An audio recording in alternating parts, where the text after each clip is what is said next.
గణపతి నవరాత్రుల సందర్భంగా ఇక్కడ చూస్తున్న సిచ్యువేషన్ ఏంటో అనుకుంటున్నారా? అన్న సమారాధన అయితే జరుగుతుందండి. చాలా చాలా భారీ ఎత్తున జరుగుతుంది. ఇక్కడ రాజమండ్రిలో ఎప్పుడు ఎక్కడ ఏం జరిగినా సరే ఈ టైపు ఎంతమందికి ఫుడ్ పెట్టడం అనేది చాలా గ్రేట్ అనిపిస్తూ ఉంటుంది. అంటే స్పాన్సర్స్ అయితే చాలామంది ఉంటారు. ఇక్కడ పూజ అయితే కూడా జరుగుతోంది. ముందర వినాయకుడి పూజ అవి చేసిన తర్వాత పొద్దున్న అయితే కొంచెం భారీగా వర్షం అయితే చాలా గట్టిగా పడిందండి. పంతులు గారు చెప్తున్నారు, దేవుడా ఇంతమందికి మేము భోజనాలు పెట్టుకున్నాం, ఇంతమందికి వంట ఇంత చూసారు కదా ఎంతలా వండుతున్నారు, పెద్ద పెద్ద గిన్నెలతో ఉండేసరి. అయితే ఈవిడ గెస్ట్ అండి. నిజంగానే ఒక విఐపీని మనం గెస్టులు పిలిచి మనం ఇచ్చేసామంటే వాళ్ళు మనతోటి మాట్లాడతారా చేస్తారా అనుకుంటాం. ఈవిడికి అసలు అలాంటిది లేనే లేదండి. ఈవిడ పేరు పోలు విజయలక్ష్మి గారు. ఈవిడ చాలా బాగా మాట్లాడతారు. ఎక్కడైనా సరే పలకరిస్తూనే ఉంటారు.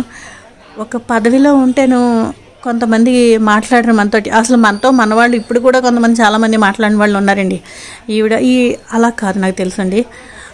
ఇది నేనేంటంటే ఈ పొద్దున్న పూజ చేసేటప్పుడు వర్షం అయితే వచ్చింది. వర్షం వస్తే దేవుడా అని చెప్పి దండం పెట్టుకొని దేవుడికి మొత్తానికి ఏదో దండం పెట్టుకున్న తర్వాత ఏదో చెప్పారు పంతులు గారు, సంథింగ్ దూరంగా ఉన్నాను నేను. అయితే ఆయన పెట్టుకున్న తర్వాత 11 అయ్యేసరికి అయితే ఎండ వచ్చేసిందండి. అమ్మయ్య అనుకున్నారట. దేవుడు ఉంటాడండి. ఒక పరీక్ష అయితే మాత్రం పెడతాడు. ఏంటి వీళ్ళు ఏం చేస్తారు అన్నది ఆ నిమిషానికి మనం టెన్షన్ పడిపోకుండా అంతా దేవుడి మీదే తోసేయాలి, అంతా దేవుడి మీదే భారం వేసేయాలి ఏదైనా సరే. అయితే ఇక్కడ దేవుడి పూజ అయిపోయింది, హారతి అయిపోయింది. నెక్స్ట్ ఇంకా మహానైవేద్యం కూడా దేవుడికి పెట్టేశారు. మహానైవేద్యం పెట్టిన తర్వాతే కదా వడ్డనలు మొదలెడతారు. ఆడవాళ్ళ లైన్ వేరే, మగవాళ్ళ లైన్ వేరే ఉంది. నెక్స్ట్ ఈ వడ్డనలు వడ్డించే వాళ్ళ చుట్టూ అంటే కాన్సెప్ట్స్ అనుకోండి చుట్టూ కూడాను. కానీ మనం కూడా మన వంతు అనేది ఎంతో కొంత ఉండాలి కదా. ఆ విధంగా నేనైతే ఎప్పుడు కొంచెం వెళ్తూ ఉంటాను. ఇంట్లో అంటే అన్నీ చూసుకునే వెళ్తామండి. మొత్తం ఏం వదులుకొని వెళ్ళం కదా దేవుడికి అనేది. ఇంట్లో పరిస్థితులు బట్టి ఏదైనా చూసుకుని పూజ అవన్నీ చేసుకుని ఇంట్లో అన్ని చెక్క పెట్టుకుని అయితే వెళ్తాను. అదొక్కటి గ్రహించుకోవాలి అందరూ కూడాను. ఈవిడ ఎప్పుడు వెళ్ళిపోతూ ఉంటారనుకుంటారు. అందరూ మా టీం అంతా కూడా వస్తారండి అందరూ కూడాను.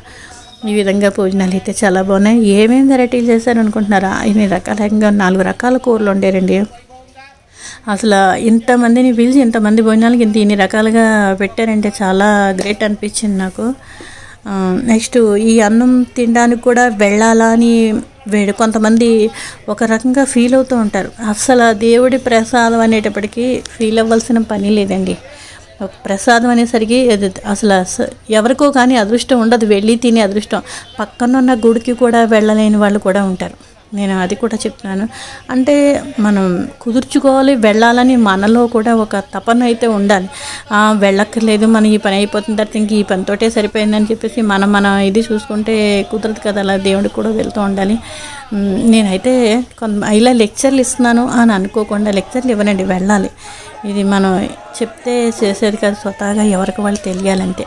ఈ విధంగా భోజనాలు అయితే అయిపోయి నేను ఎవరెవరు వచ్చారు, మా అబ్బాయిని తీసుకుని వెళ్ళిపోయాను. మా ఆయన గారు భోజనం చేశారు, ప్లస్ మా అమ్మాయి, మా అబ్బాయి, మల్లుడు, మీ అందరం కలిపి భోజనానికి అయితే వచ్చామండి. ఇంతమందితోటి ఈ భోజనంలో ఒక స్వీటు, ఒక హాటు, 4 రకాల కూరలు, ఒక పప్పు, ఒక పెరుగు, ఒక గోంగూర పచ్చడి. వంటలు అయితే చాలా చాలా బాగున్నాయి అన్నారు అందరూ కూడాను. ఇవి ప్రసాదం అంటే టేస్ట్ అంటే ఇంకా అలాగే ఉంటుందండి. ఇంతమంది వడ్డనలు. ఆ తర్వాత లాస్ట్ ఎప్పుడో నేను వెళ్ళాను ఒక వడ్డానికి. ఇదండి మా ఇంట్లో బ్యాచ్ అంతా భోజనానికి అయితే వెళ్ళాం. ఇది మనం తినకూడదని అనుకోవడం చాలా తప్పు అందరి దృష్టిలోనే. ప్రసాదానికి ఎప్పుడు కూడా మీరు ఎక్కడున్నా సరే పరిగెట్టుకుంటూ వెళ్ళాలి. లక్ష్మీదేవిని మనం ఎంత ఇదిగా చూస్తే మన ఆ స్థాయిలో ఉంచుతుందండి. అన్నం పరబ్రహ్మ స్వరూపం అంటారు. పాడేయకుండా కూడా ఎక్కడికి వెళ్ళినా సరే తినాలి.